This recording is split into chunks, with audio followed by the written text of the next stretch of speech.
ಓಂ ಶಾಂತಿ. ಮಧುರಾತಿ ಮಧುರ ಶಿವ ಪರಮಾತ್ಮ ತಂದೆಯ ಮಧುರ ಮಹಾವಾಕ್ಯವನ್ನು ಕೇಳೋಣ. ಇಂದಿನ ಮುರಳಿಯ ದಿನಾಂಕವಾಗಿದೆ 14/6/2025. ಪ್ರಾತಃ ಮುರಳಿ ಬಾಪ್ತಾದ ಮಧುಬನ್. ಮಧುರ ಮಕ್ಕಳೇ, ಈಗ ನಿಮಗೆ ಜ್ಞಾನದ 3ನೇ ನೇತ್ರವು ಸಿಕ್ಕಿದೆ. ಆದ್ದರಿಂದ ಈಗ ನಿಮ್ಮ ಕಣ್ಣುಗಳು ಯಾರಲ್ಲಿಯೂ ಮುಳುಗಬಾರದು. ಇಂದಿನ ಪ್ರಶ್ನೆಯಾಗಿದೆ, ಯಾರಿಗೆ ಹಳೆಯ ಪ್ರಪಂಚದ ಬೇಹದ್ದಿನ ವೈರಾಗ್ಯವಿರುವುದೋ ಅವರ ಲಕ್ಷಣಗಳೇನು?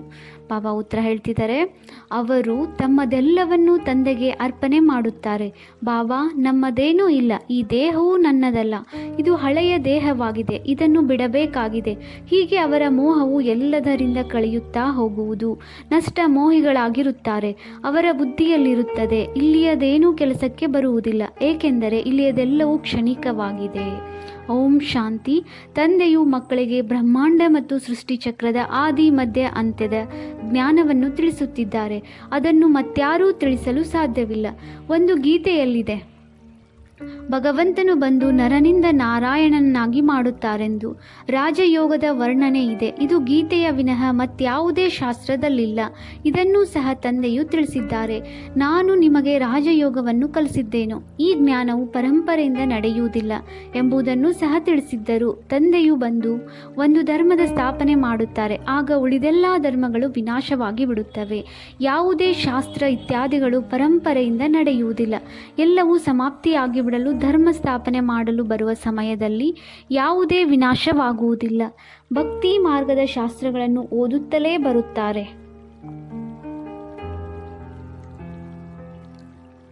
ಬಲೆ, ಬ್ರಾಹ್ಮಣ ಧರ್ಮದ ಶಾಸ್ತ್ರವು ಗೀತೆಯಾಗಿದೆ, ಆದರೆ ಅದನ್ನು ಸಹ ಭಕ್ತಿ ಮಾರ್ಗದಲ್ಲಿಯೇ ರಚಿಸುತ್ತಾರೆ. ಏಕೆಂದರೆ ಸತ್ಯಯುಗದಲ್ಲಂತೂ ಯಾವುದೇ ಶಾಸ್ತ್ರಗಳಿರುವುದಿಲ್ಲ ಮತ್ತು ಅನ್ಯ ಧರ್ಮಗಳ ಸಮಯದಲ್ಲಿ ವಿನಾಶವಂತೂ ಆಗುವುದಿಲ್ಲ. ಹೊಸ ಧರ್ಮವು ಸ್ಥಾಪನೆಯಾಗಲು ಹಳೆಯ ಪ್ರಪಂಚವು ಸಮಾಪ್ತಿಯಾಗುವುದಿಲ್ಲ. ಅದೇ ನಡೆದು ಬರುತ್ತದೆ. ಮಕ್ಕಳು ಈಗ ತಿಳಿದುಕೊಂಡಿದ್ದೀರಿ, ಈ ಹಳೆಯ ಪ್ರಪಂಚವು ಸಮಾಪ್ತಿಯಾಗಬೇಕಾಗಿದೆ. ತಂದೆಯು ನಮಗೆ ಓದಿಸುತ್ತಿದ್ದಾರೆ.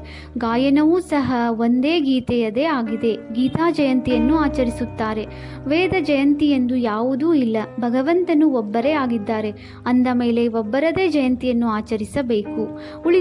ಉಳಿದೆಲ್ಲವೂ ಅವರ ರಚನೆಯಾಗಿದೆ. ಆದ್ದರಿಂದ ಏನೂ ಸಿಗುವುದಿಲ್ಲ. ಈಗ ಇವರು ಬೇಹದ್ದಿನ ಜ್ಞಾನವನ್ನು ಕೊಡುವಂತಹ ನಿಮ್ಮ ಬೇಹದ್ದಿನ ತಂದೆಯಾಗಿದ್ದಾರೆ.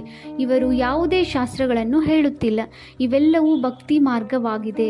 ಇದೆಲ್ಲದರ ಸಾರವನ್ನು ನಿಮಗೆ ತಿಳಿಸುತ್ತೇನೆ. ಶಾಸ್ತ್ರಗಳೇನು ವಿದ್ಯೆಯಲ್ಲ. ವಿದ್ಯೆಯಿಂದ ಪದವಿಯು ಪ್ರಾಪ್ತವಾಗುತ್ತದೆ. ಈ ವಿದ್ಯೆಯನ್ನು ತಂದೆಯು ಮಕ್ಕಳಿಗೆ ಓದಿಸುತ್ತಿದ್ದಾರೆ. ಭಗವಾನ್ ವಾಚ್ ಮಕ್ಕಳ ಪ್ರತಿ. ಮತ್ತೆ 5000 ವರ್ಷಗಳ ನಂತರವೂ ಸಹ ಇದೇ ರೀತಿ ಆಗುವುದು. ಮಕ್ಕಳಿಗೆ ತಿಳಿದಿದೆ, ನಾವು ತಂದೆಯಿಂದ ರಚಯಿತ ಮತ್ತು ರಚನೆಯ ಆದಿ ಮಧ್ಯ ಅಂತ್ಯವನ್ನು ತಿಳಿದುಕೊಂಡಿದ್ದೇವೆ. ಇದನ್ನು ತಂದೆಯ ವಿನಃ ಮತ್ಯಾರೂ ತಿಳಿಸಲು ಸಾಧ್ಯವಿಲ್ಲ. ತಂದೆಯು ಇವರ ಬ್ರಹ್ಮ ಮುಖ ಕಮಲದಿಂದ ತಿಳಿಸುತ್ತಾರೆ. ಇದು ಭಗವಂತನು ಲೋನ್ ಆಗಿ ತೆಗೆದುಕೊಂಡಿರುವ ಮುಖವಾಗಿದೆಯಲ್ಲವೇ? ಇದಕ್ಕೆ ಗೋಮುಖವೆಂದು ಹೇಳುತ್ತಾರೆ. ದೊಡ್ಡ ತಾಯಿಯಲ್ಲವೇ? ಇವರ ಮುಖದಿಂದ ಜ್ಞಾನರತ್ನಗಳು ಬರುತ್ತವೆ, ನೀರಲ್ಲ. ಭಕ್ತಿ ಮಾರ್ಗದಲ್ಲಿ ಗೋಮುಖದಿಂದ ನೀರು ಬರುತ್ತಿರುವಂತೆ ತೋರಿಸುತ್ತಿದ್ದಾರೆ. ನೀವೀಗ ತಿಳಿದುಕೊಂಡಿದ್ದೀರಿ. ಭಕ್ತಿ ಮಾರ್ಗದಲ್ಲಿ ಏನೇನು ಮಾಡುತ್ತಾರೆ. ನೀರನ್ನು ಕುಡಿಯಲು ಎಷ್ಟು ದೂರ ಗೋಮುಖ ಮುಂತಾದ ತೀರ್ಥ ಸ್ಥಾನಗಳಿಗೆ ಹೋಗುತ್ತಾರೆ. ಈಗ ನೀವು ಮನುಷ್ಯರಿಂದ ದೇವತೆಗಳಾಗುತ್ತಿದ್ದೀರಿ. ತಂದೆಯು ಕಲ್ಪ ಕಲ್ಪವೂ ಬಂದು ಮನುಷ್ಯರಿಂದ ದೇವತೆಗಳಾಗಲು ಓದಿಸುತ್ತಾರೆಂದು ನಿಮಗೆ ತಿಳಿದಿದೆ. ಅವರು ಹೇಗೆ ಓದಿಸುತ್ತಿದ್ದಾರೆ ಎಂಬುದನ್ನು ನೋಡುತ್ತೀರಿ. ನಮಗೆ ಭಗವಂತನೇ ಓದಿಸುತ್ತಿದ್ದಾರೆ. ಆ ತಂದೆಯು ತಿಳಿಸುತ್ತಾರೆ, ನನ್ನೊಬ್ಬನನ್ನೇ ನೆನಪು ಮಾಡಿದರೆ ನಿಮ್ಮ ವಿಕರ್ಮಗಳು ವಿನಾಶವಾಗುವವು ಎಂಬ ಮಾತನ್ನು ನೀವು ಎಲ್ಲರಿಗೆ ತಿಳಿಸುತ್ತೀರಿ. ಸತ್ಯಯುಗದಲ್ಲಿ ಕೆಲವರೇ ಮನುಷ್ಯರಿರುತ್ತಾರೆ. ಕಲಿಯುಗದಲ್ಲಿ ಎಷ್ಟೊಂದು ಮಂದಿ ಮನುಷ್ಯರಿರುತ್ತಾರೆ. ತಂದೆಯು ಬಂದು ಆದಿ ಸನಾತನ ದೇವಿ ದೇವತಾ ಧರ್ಮವನ್ನು ಸ್ಥಾಪನೆ ಮಾಡುತ್ತಿದ್ದಾರೆ. ನಾವು ಮನುಷ್ಯರಿಂದ ದೇವತೆಗಳಾಗುತ್ತಿದ್ದೇವೆ. ಮನುಷ್ಯರಿಂದ ದೇವತೆಗಳಾಗುವ ಮಕ್ಕಳಲ್ಲಿ ದೈವಿ ಗುಣಗಳು ಕಾಣಿಸುತ್ತವೆ. ಅಂತಹವರಲ್ಲಿ ಕ್ರೋಧದ ಅಂಶವೂ ಇರುವುದಿಲ್ಲ. ಎಂದಾದರೂ ಕ್ರೋಧವು ಬಂದಿತೆಂದರೆ ತಕ್ಷಣ ತಂದೆಗೆ ಬರೆಯುತ್ತಾರೆ, ಬಾಬಾ, ನನ್ನಿಂದ ಇಂದು ಈ ತಪ್ಪಾಯಿತು, ನಾನು ಕ್ರೋಧ ಮಾಡಿಬಿಟ್ಟೆನು, ವಿಕರ್ಮ ಮಾಡಿಬಿಟ್ಟೆನು. ತಂದೆಯ ಜೊತೆ ನಿಮಗೆ ಎಷ್ಟೊಂದು ಸಂಬಂಧವಿದೆ, ಬಾಬಾ ಕ್ಷಮೆ ಮಾಡಿ ಎಂದು ಹೇಳಿದಾಗ ತಂದೆಯು ಹೇಳುತ್ತಾರೆ, ಮಕ್ಕಳೇ, ಯಾವುದೇ ಕ್ಷಮೆ ಇತ್ಯಾದಿಗಳಿಲ್ಲ. ಆದರೆ ಮುಂದೆ ಎಂದೂ ಸಹ ಇಂತಹ ತಪ್ಪು ಮಾಡಬೇಡಿ. ಶಿಕ್ಷಕರು ಕ್ಷಮಿಸುವುದಿಲ್ಲ. ನಿಮ್ಮ ನಡವಳಿಕೆಯು ಸರಿಯಿಲ್ಲವೆಂದು ರಿಜಿಸ್ಟರ್ ತೋರಿಸುತ್ತಾರೆ. ಹಾಗೆಯೇ ಬೇಹದ್ದಿನ ತಂದೆಯೂ ಸಹ ಹೇಳುತ್ತಾರೆ, ನೀವು ತಮ್ಮ ನಡವಳಿಕೆಯನ್ನು ನೋಡಿಕೊಳ್ಳುತ್ತಾ ಇರಿ, ಪ್ರತಿನಿತ್ಯವೂ ತಮ್ಮ ಲೆಕ್ಕಪತ್ರವನ್ನು ನೋಡಿಕೊಳ್ಳಿ. ಯಾರಿಗೂ ದುಃಖ ಕೊಡಲಿಲ್ಲವೇ? ಯಾರಿಗೂ ತೊಂದರೆ ಮಾಡಲಿಲ್ಲವೇ? ದೈವಿ ಗುಣಗಳನ್ನು ಧಾರಣೆ ಮಾಡುವುದರಲ್ಲಿ ಸಮಯ ಹಿಡಿಸುತ್ತದೆಯಲ್ಲವೇ? ದೇಹಾಭಿಮಾನವು ಬಿಟ್ಟು ಹೋಗುವುದು ಬಹಳ ಕಷ್ಟವಾಗುತ್ತದೆ. ಯಾವಾಗ ತಮ್ಮನ್ನು ಆತ್ಮನೆಂದು ತಿಳಿಯುತ್ತೀರಿ, ಆಗ ತಂದೆಯಲ್ಲಿಯೂ ಪ್ರೀತಿ ಇರುವುದು. ಇಲ್ಲವೆಂದರೆ ದೇಹದ ಕರ್ಮ ಬಂಧನದಲ್ಲಿಯೇ ಬುದ್ಧಿಯು ಸಿಕ್ಕಿ ಹಾಕಿಕೊಂಡಿರುತ್ತದೆ. ತಂದೆಯು ತಿಳಿಸುತ್ತಾರೆ, ನೀವು ಶರೀರ ನಿರ್ವಹಣಾರ್ಥವಾಗಿ ಕರ್ಮವನ್ನು ಮಾಡಬೇಕು, ಆದರೆ ಅದರಿಂದ ಸಮಯವನ್ನು ತೆಗೆಯಬೇಕಾಗುತ್ತದೆ. ಭಕ್ತಿಗಾಗಿ ಸಮಯವನ್ನು ತೆಗೆಯುತ್ತಾರಲ್ಲವೇ? ಮೀರಾ ಕೃಷ್ಣನ ನೆನಪಿನಲ್ಲೇ ಇರುತ್ತಿದ್ದಳಲ್ಲವೇ? ಪುನರ್ಜನ್ಮವನ್ನಂತೂ ಇಲ್ಲಿಯೇ ತೆಗೆದುಕೊಳ್ಳುತ್ತಾ ಹೋದಳು. ಈಗ ನೀವು ಮಕ್ಕಳಿಗೆ ಈ ಹಳೆಯ ಪ್ರಪಂಚದಿಂದ ವೈರಾಗ್ಯ ಉಂಟಾಗುತ್ತದೆ, ಏಕೆಂದರೆ ನಿಮಗೆ ತಿಳಿದಿದೆ, ಈ ಹಳೆಯ ಪ್ರಪಂಚದಲ್ಲಿ ಪುನರ್ಜನ್ಮವನ್ನು ತೆಗೆದುಕೊಳ್ಳುವುದೇ ಇಲ್ಲ. ಈ ಹಳೆಯ ಪ್ರಪಂಚವೇ ಸಮಾಪ್ತಿಯಾಗಿ ಬಿಡುತ್ತದೆ. ಇವೆಲ್ಲ ಮಾತುಗಳು ನಿಮ್ಮ ಬುದ್ಧಿಯಲ್ಲಿದೆ. ಹೇಗೆ ತಂದೆಯಲ್ಲಿ ಜ್ಞಾನವಿದೆಯೋ ಹಾಗೆಯೇ ಮಕ್ಕಳಲ್ಲಿಯೂ ಇದೆ. ಈ ಸೃಷ್ಟಿ ಚಕ್ರದ ಜ್ಞಾನವು ಮತ್ಯಾರ ಬುದ್ಧಿಯಲ್ಲೂ ಇಲ್ಲ. ನಿಮ್ಮಲ್ಲಿಯೂ ನಂಬರ್ ವಾರ್ ಇದ್ದೀರಿ. ಅವರ ಬುದ್ಧಿಯಲ್ಲಿ ನಮಗೆ ಶ್ರೇಷ್ಠಾತಿಶ್ರೇಷ್ಠ ಪತಿತ ಪಾವನ ತಂದೆಯು ಓದಿಸುತ್ತಾರೆ ಎಂಬುದು ಇರುತ್ತದೆ. ಇದನ್ನು ನೀವೇ ತಿಳಿದುಕೊಂಡಿದ್ದೀರಿ. ನಿಮ್ಮ ಬುದ್ಧಿಯಲ್ಲಿ ಇಡೀ 84 ಜನ್ಮಗಳ ಚಕ್ರವಿದೆ. ಈ ನರಕದಲ್ಲಿ ಇದು ಅಂತಿಮ ಜನ್ಮವಾಗಿದೆ ಎಂದು ಸ್ಮೃತಿಯಲ್ಲಿರುತ್ತದೆ. ಇದಕ್ಕೆ ರವ್ರವ ನರಕವೆಂದು ಹೇಳಲಾಗುತ್ತದೆ. ಬಹಳ ಕೊಳಕಾಗಿದೆ. ಆದ್ದರಿಂದ ಸನ್ಯಾಸಿಗಳು ಗೃಹಸ್ಥವನ್ನು ಬಿಟ್ಟು ಹೋಗುತ್ತಾರೆ. ಅದಂತೂ ಶರೀರದ ಮಾತಾಯಿತು. ನೀವು ಬುದ್ಧಿಯಿಂದ ಸನ್ಯಾಸ ಮಾಡುತ್ತೀರಿ, ಏಕೆಂದರೆ ನಾವೀಗ ಹಿಂತಿರುಗಿ ಹೋಗಬೇಕಾಗಿದೆ, ಎಲ್ಲವನ್ನೂ ಮರೆಯಬೇಕಾಗುತ್ತದೆ ಎಂದು ನಿಮಗೆ ತಿಳಿದಿದೆ. ಈ ಹಳೆಯ ಚೀಚಿ ಪ್ರಪಂಚವು ಸಮಾಪ್ತಿಯಾಗಿ ಬಿಟ್ಟಿದೆ. ಮನೆಯು ಹಳೆಯದಾದಾಗ ಹೊಸ ಮನೆಯು ತಯಾರಾಗುತ್ತದೆ ಎಂದರೆ ಈ ಹಳೆಯ ಮನೆಯು ಬಿದ್ದು ಹೋಗುವುದೆಂದು ಮನಸ್ಸಿನಲ್ಲಿರುತ್ತದೆಯಲ್ಲವೇ? ಈಗ ನೀವು ಮಕ್ಕಳು ಓದುತ್ತೀರಲ್ಲವೇ? ನಿಮಗೆ ತಿಳಿದಿದೆ, ಹೊಸ ಪ್ರಪಂಚದ ಸ್ಥಾಪನೆಯಾಗುತ್ತಿದೆ. ಇನ್ನೂ ಸ್ವಲ್ಪವೇ ಸಮಯವಿದೆ. ಅನೇಕ ಮಕ್ಕಳು ಓದುತ್ತಾರೆ. ಹೊಸ ಮನೆಯು ಈಗ ತಯಾರಾಗುತ್ತಿದೆ. ಹಳೆಯದು ಬೀಳುತ್ತಾ ಹೋಗುತ್ತಿದೆ. ಇನ್ನು ಕೆಲವೇ ದಿನಗಳಿವೆ. ನಿಮ್ಮ ಬುದ್ಧಿಯಲ್ಲಿ ಈ ಬೇಹದ್ದಿನ ಮಾತುಗಳಿವೆ. ಈಗ ಈ ಹಳೆಯ ಪ್ರಪಂಚದ ಕಡೆ ನಮ್ಮ ಮನಸ್ಸು ಹೋಗುವುದಿಲ್ಲ. ಕೊನೆಗೆ ಇದೇನೂ ಕೆಲಸಕ್ಕೆ ಬರುವುದಿಲ್ಲ. ನಾವು ಇಲ್ಲಿಂದ ಹೋಗ ಬಯಸುತ್ತೇವೆ. ತಂದೆಯೂ ಸಹ ತಿಳಿಸುತ್ತಾರೆ, ಮಕ್ಕಳೇ, ಈ ಹಳೆಯ ಪ್ರಪಂಚದೊಂದಿಗೆ ಮನಸ್ಸನ್ನಿಡಬೇಡಿ. ತಂದೆಯಾದ ನನ್ನನ್ನು ಮತ್ತು ಮನೆಯನ್ನು ನೆನಪು ಮಾಡಿ, ಆಗ ವಿಕರ್ಮಗಳು ವಿನಾಶವಾಗುವವು. ಇಲ್ಲವೆಂದರೆ ಬಹಳ ಶಿಕ್ಷೆಯನ್ನು ಅನುಭವಿಸುತ್ತೀರಿ ಮತ್ತು ಪದವಿಯು ಭ್ರಷ್ಟವಾಗುವುದು. ಆತ್ಮಕ್ಕೆ ಚಿಂತೆ ಇದೆ. ನಾವು 84 ಜನ್ಮಗಳನ್ನು ಮುಕ್ತಾಯ ಮಾಡಿದೆವು. ಈಗ ತಂದೆಯನ್ನು ನೆನಪು ಮಾಡಬೇಕಾಗಿದೆ. ಆಗಲೇ ವಿಕರ್ಮಗಳು ವಿನಾಶವಾಗುವುದು. ತಂದೆಯ ಮತದಂತೆ ನಡೆದಾಗಲೇ ಜೀವನವು ಶ್ರೇಷ್ಠವಾಗುವುದು. ತಂದೆಯು ಶ್ರೇಷ್ಠಾತಿ ಶ್ರೇಷ್ಠನಾಗಿದ್ದಾರೆ. ಇದನ್ನು ಸಹ ನೀವೇ ತಿಳಿದುಕೊಂಡಿದ್ದೀರಿ. ತಂದೆಯು ಬಹಳ ಚೆನ್ನಾಗಿ ಸ್ಮೃತಿ ತರಿಸುತ್ತಾರೆ. ಬೇಹದ್ದಿನ ತಂದೆಯು ಜ್ಞಾನ ಸಾಗರನಾಗಿದ್ದಾರೆ. ಅವರೇ ಬಂದು ಓದಿಸುತ್ತಾರೆ. ತಂದೆಯು ತಿಳಿಸುತ್ತಾರೆ, ಈ ವಿದ್ಯೆಯನ್ನು ಓದಿ ಶರೀರ ನಿರ್ವಹಣೆಯನ್ನು ಮಾಡಿಕೊಳ್ಳಿ, ಆದರೆ ಟ್ರಸ್ಟಿ ಆಗಿರಿ. ಯಾವ ಮಕ್ಕಳಿಗೆ ಹಳೆಯ ಪ್ರಪಂಚದಿಂದ ಬೇಹದ್ದಿನ ವೈರಾಗ್ಯವಿರುವುದು, ಅವರು ತಮ್ಮದೆಲ್ಲವನ್ನೂ ತಂದೆಗೆ ಅರ್ಪಣೆ ಮಾಡುವರು. ನನ್ನದೇನೂ ಇಲ್ಲ ಬಾಬಾ, ಈ ದೇಹವೂ ಸಹ ನನ್ನದಲ್ಲ, ಇದು ಹಳೆಯ ದೇಹವಾಗಿದೆ, ಇದನ್ನೂ ಸಹ ಬಿಡಬೇಕಾಗಿದೆ. ಎಲ್ಲದರಿಂದ ಮೋಹವು ಕಳೆಯುತ್ತದೆ. ನಷ್ಟ ಮೋಹಿಗಳಾಗಿ ಬಿಡಬೇಕಾಗಿದೆ. ಇದೇ ಬೇಹದ್ದಿನ ವೈರಾಗ್ಯವಾಗಿದೆ. ಹೇಗೆ ಅಲ್ಲಿ ಹದ್ದಿನ ವೈರಾಗ್ಯವಿರುತ್ತದೆ, ಹಾಗೆಯೇ ಬುದ್ಧಿಯಲ್ಲಿದೆ. ನಾವು ಸ್ವರ್ಗದಲ್ಲಿ ಹೋಗಿ ಮಹಲುಗಳನ್ನು ಕಟ್ಟುತ್ತೇವೆ. ಇಲ್ಲಿಯದೇನೂ ಕೆಲಸಕ್ಕೆ ಬರುವುದಿಲ್ಲ, ಏಕೆಂದರೆ ಇದೆಲ್ಲವೂ ಕ್ಷಣಿಕದ ಆಗಿದೆ. ನೀವೀಗ ಈ ಕ್ಷಣಿಕವಾದುದನ್ನು ತ್ಯಜಿಸಿ ಬೇಹದ್ದಿನಲ್ಲಿ ಹೋಗುತ್ತೀರಿ. ನಿಮ್ಮ ಬುದ್ಧಿಯಲ್ಲಿ ಈ ಬೇಹದ್ದಿನ ಜ್ಞಾನವೇ ಇರಬೇಕು. ಈಗ ಮತ್ಯಾರಲ್ಲಿಯೂ ನಿಮ್ಮ ಕಣ್ಣುಗಳು ಮುಳುಗುವುದಿಲ್ಲ. ಈಗಂತೂ ಮನೆಗೆ ಹೋಗಬೇಕಾಗಿದೆ. ಕಲ್ಪವೂ ತಂದೆಯು ಬಂದು ನಮಗೆ ಓದಿಸಿ ಜೊತೆಗೆ ಕರೆದುಕೊಂಡು ಹೋಗುತ್ತಾರೆ. ನಿಮಗೇನು ಇದು ಹೊಸ ವಿದ್ಯೆಯಲ್ಲ. ಕಲ್ಪವೂ ಈ ವಿದ್ಯೆಯನ್ನು ಓದುತ್ತೇವೆಂದು ತಿಳಿದುಕೊಂಡಿದ್ದೀರಿ. ನಿಮ್ಮಲ್ಲಿಯೂ ನಂಬರ್ ವಾರ್ ಇದ್ದೀರಿ. ಇಡೀ ಪ್ರಪಂಚದಲ್ಲಿ ಎಷ್ಟೊಂದು ಮನುಷ್ಯರಿದ್ದಾರೆ, ಆದರೆ ನಿಧಾನವಾಗಿ ಈ ಬ್ರಾಹ್ಮಣರ ವೃಕ್ಷವು ವೃದ್ಧಿ ಹೊಂದುತ್ತಿರುತ್ತದೆ ಎಂದು ಅವರಿಗೆ ತಿಳಿದಿದೆಯೇ? ನಾಟಕದ ಯೋಜನೆಯ ಅನುಸಾರ ಸ್ಥಾಪನೆಯಾಗಲೇಬೇಕಾಗಿದೆ. ನಮ್ಮದು ಆತ್ಮಿಕ ಸತ್ಕಾರವಾಗಿದೆ. ನಾವು ದಿವ್ಯ ದೃಷ್ಟಿಯಿಂದ ಹೊಸ ಪ್ರಪಂಚವನ್ನು ನೋಡುತ್ತೇವೆ. ಅಲ್ಲಿಯೇ ಹೋಗಬೇಕಾಗಿದೆ. ಭಗವಂತನು ಒಬ್ಬರೇ ಆಗಿದ್ದಾರೆ. ಅವರೇ ಓದಿಸುವವರಾಗಿದ್ದಾರೆ. ರಾಜಯೋಗವನ್ನು ತಂದೆಯು ಕಲಿಸಿದ್ದರು. ಆ ಸಮಯದಲ್ಲಿ ಅನೇಕ ಧರ್ಮಗಳ ವಿನಾಶವಾಗಿತ್ತು, ಒಂದು ಧರ್ಮ ಸ್ಥಾಪನೆಯಾಗಿತ್ತು. ನೀವು ಸಹ ಕಲ್ಪದ ಮೊದಲಿನವರಾಗಿದ್ದೀರಿ. ನೀವು ಕಲ್ಪವೂ ಓದುತ್ತಾ ಬಂದಿದ್ದೀರಿ, ಆಸ್ತಿಯನ್ನು ತೆಗೆದುಕೊಳ್ಳುತ್ತಾ ಬಂದಿದ್ದೀರಿ. ಪ್ರತಿಯೊಬ್ಬರೂ ತಮ್ಮ ತಮ್ಮ ಪುರುಷಾರ್ಥ ಮಾಡಬೇಕಾಗಿದೆ.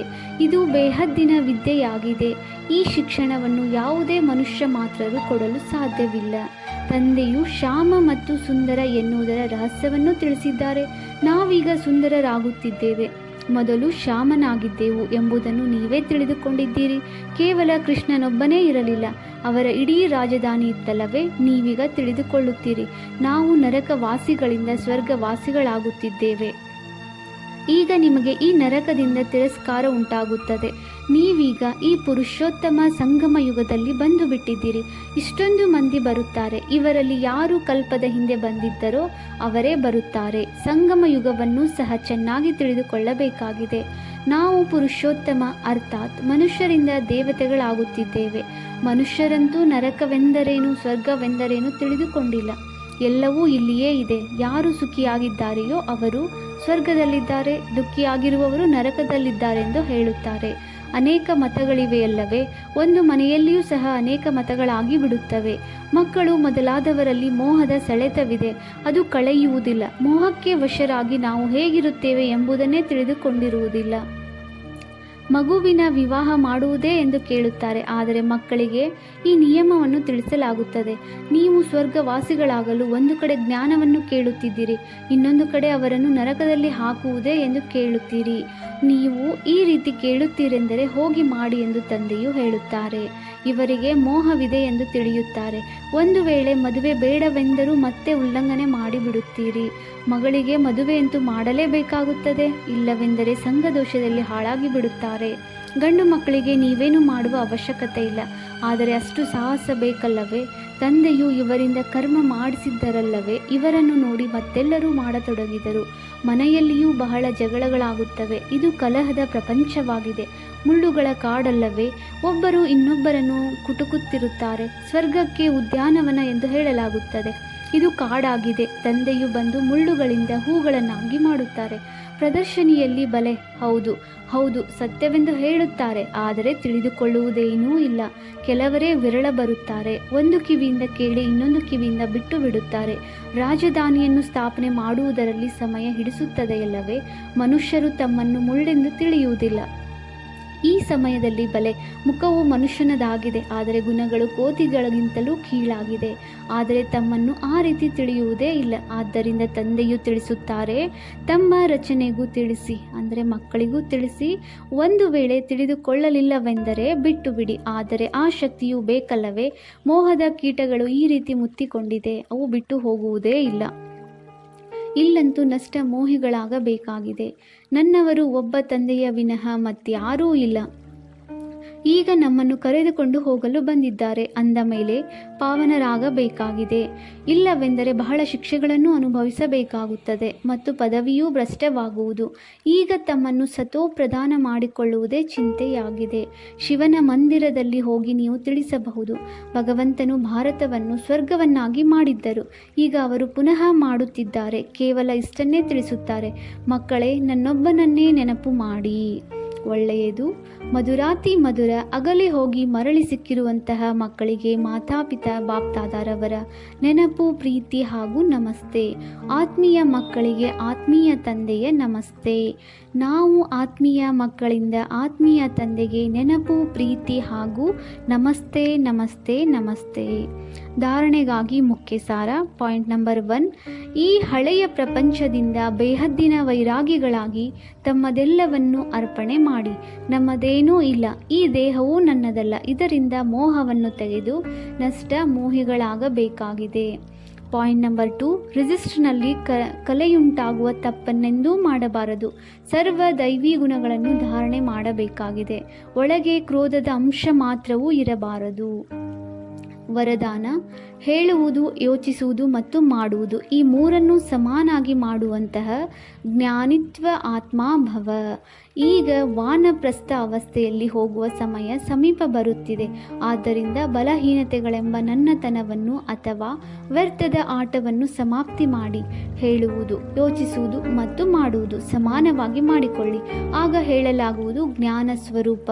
ಯಾರು ಹೀಗೆ ಜ್ಞಾನ ಸ್ವರೂಪ ಜ್ಞಾನಿತ್ವ ಆತ್ಮಗಳಾಗಿರುತ್ತಾರೆ ಅವರ ಪ್ರತಿಯೊಂದು ಕರ್ಮ, ಸಂಸ್ಕಾರ, ಗುಣ ಮತ್ತು ಕರ್ತವ್ಯ ಸಮರ್ಥ ತಂದೆಯ ಸಮಾನವಾಗಿರುತ್ತದೆ. ಅವರು ಎಂದೂ ವ್ಯರ್ಥದ ವಿಚಿತ್ರ ಆಟ ಆಡಲು ಸಾಧ್ಯವಿಲ್ಲ. ಸದಾ ಪರಮಾತ್ಮನ ಮಿಲನದ ಆಟದಲ್ಲಿ ವ್ಯಸ್ತವಾಗಿರುತ್ತಾರೆ. ಒಬ್ಬ ತಂದೆಯ ಜೊತೆ ಮಿಲನ ಆಚರಿಸುತ್ತಾರೆ ಮತ್ತು ಬೇರೆಯವರನ್ನೂ ಸಹ ತಂದೆಯ ಸಮಾನ ಮಾಡುತ್ತಾರೆ. ಸ್ಲೋಗನ್: ಸೇವೆಯಲ್ಲಿ ಉಲ್ಲಾಸ ಸಣ್ಣ ಸಣ್ಣ ಕಾಯಿಲೆಗಳನ್ನು ಮರ್ಜ್ ಮಾಡಿ ಬಿಡುತ್ತದೆ. ಆದ್ದರಿಂದ ಸೇವೆಯಲ್ಲಿ ಸದಾ ವ್ಯಸ್ತವಾಗಿರಿ. ಸೇವೆಯಲ್ಲಿ ಉಲ್ಲಾಸ ಸಣ್ಣ ಸಣ್ಣ ಕಾಯಿಲೆಗಳನ್ನು ಮರ್ಜ್ ಮಾಡಿಬಿಡುತ್ತದೆ. ಆದ್ದರಿಂದ ಸೇವೆಯಲ್ಲಿ ಸದಾ ವ್ಯಸ್ತವಾಗಿರಿ. ಅವ್ಯಕ್ತ ಸೂಚನೆಗಳು: ಆತ್ಮಿಕ ಸ್ಥಿತಿಯಲ್ಲಿರುವಂತಹ ಅಭ್ಯಾಸ ಮಾಡಿ ಅಂತರ್ಮುಖಿಯಾಗಿರಿ. ಅಂತರ್ಮುಖಿ ಅರ್ಥಾತ್ ಮುಖ ಹಾಗೂ ಮನಸ್ಸಿನ ಮೌನ ಇಡುವಂತಹವರು. ಮುಖದ ಮೌನವನ್ನು ಪ್ರಪಂಚದವರು ಇಡುತ್ತಾರೆ, ಆದರೆ ವ್ಯರ್ಥ ಸಂಕಲ್ಪದ ಮೌನವನ್ನು ಇಡಬೇಕು. ಹೇಗೆ ಟ್ರಾಫಿಕ್ ಕಂಟ್ರೋಲ್ ಮಾಡುತ್ತೇವೆಂದರೆ ವ್ಯರ್ಥದ ಕಂಟ್ರೋಲ್ ಮಾಡುತ್ತೇವೆ, ಅದರಂತೆ ಮಧ್ಯದಲ್ಲಿ ಒಂದು ದಿನ ಮನಸ್ಸಿನ ಟ್ರಾಫಿಕ್ ಕಂಟ್ರೋಲ್ ಮಾಡಿ. ಓಂ ಶಾಂತಿ.